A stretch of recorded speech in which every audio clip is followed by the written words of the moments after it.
ఇప్పుడు మొదలైంది ఆట.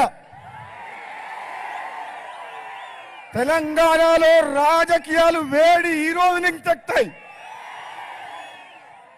మన గౌరవ ముఖ్యమంత్రి రేవంత్ రెడ్డి గారికి కుడి పక్కన కోమటిరెడ్డి వెంకటరెడ్డి, ఎడమ పక్కన కోమటిరెడ్డి రాజగోపాల్ రెడ్డి. రేవంత్ రెడ్డి గారికి కోమటిరెడ్డి బ్రదర్స్ తోడైతే ఉంటారా వేరే పార్టీ ఏమన్నా? డిపాజిట్లు వస్తాయి ఎవరికైనా? మళ్ళా 20 ఏళ్ళ వరకు మళ్ళా ఎవరు మాట్లాడే అవసరం కూడా లేదు. ఈ పొట్టి జగదీశ్వర్ రెడ్డి మంత్రి మా జిల్లాలో మేము చెప్పినాం 12కు 12 గెలిపిస్తా అని చెప్పినాం. ఒక చిన్న పొరపాటు చేయడం వల్ల సూర్యాపేట ఒక్క దగ్గర 4000 తోటి జర్రల మిస్ అయిన మన పొట్టుడు. ఏ మంత్రి అయ్యా, ఏమేమో విరవిగుతున్నావు? మా ముఖ్యమంత్రి గారు మీ అవినీతి చర్యల మీద, మీ 10 ఏళ్ల పాపాల మీద మొత్తం ఎంక్వైరీ చేస్తున్నాం. నెంబర్ 1 వికెట్ పడిపోయింది. కవితక్క పోయిందా జైలుకు? వచ్చే సంవత్సరం కవితక్క బతుకమ్మ ఎక్కడ ఆడుతుంది?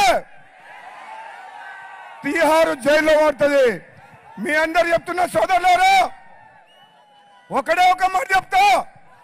10 ఏళ్ల పాటు అప్పుల పాలు చేసి ఆగమైన తెలంగాణ మొత్తాన్ని ఈరోజు తెలంగాణ రాష్ట్రాన్ని గాడిలో పెట్టే బాధ్యత, నిజమైన బంగారు తెలంగాణ చేసే బాధ్యత మన గౌరవ ముఖ్యమంత్రి గారు రేవంత్ రెడ్డి గారు తీసుకున్నారు.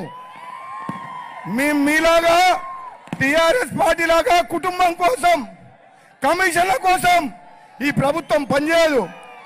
రేవంత్ రెడ్డి గారి నాయకత్వంలో భువనగిరి గడ్డ అంటే కాంగ్రెస్ అడ్డనా కదా? మనం కాంగ్రెస్ అభ్యర్థి మన చామల కిరణ్ కుమార్ రెడ్డిని గెలిపించి రేవంత్ రెడ్డి గారికి మనం బహుమానం ఇద్దామా? ఒకసారి చేయలేవటండి అందరూ గెలిపిద్దామా? మీ అందరి తరపున గౌరవ ముఖ్యమంత్రి గారిని ఒకటే వినయం చేస్తున్నా.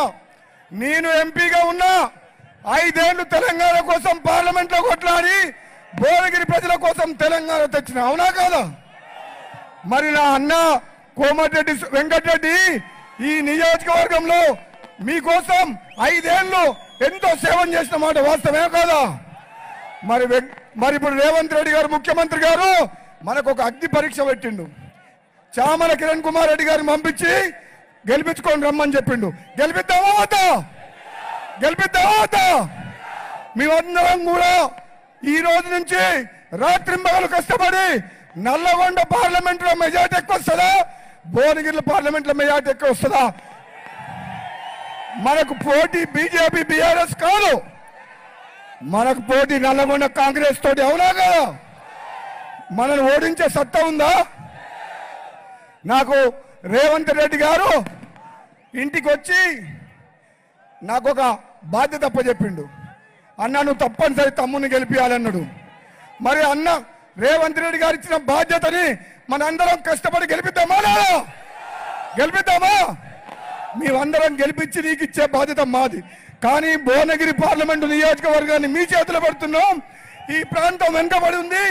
ఈ ప్రాంతాన్ని అభివృద్ధి చేసే బాధ్యత మన రేవంత్ రెడ్డి గారిది. ఓకేనా? ఒక్కసారి జై కాంగ్రెస్ అనండి. జై కాంగ్రెస్. చెయ్యి గుర్తుకే.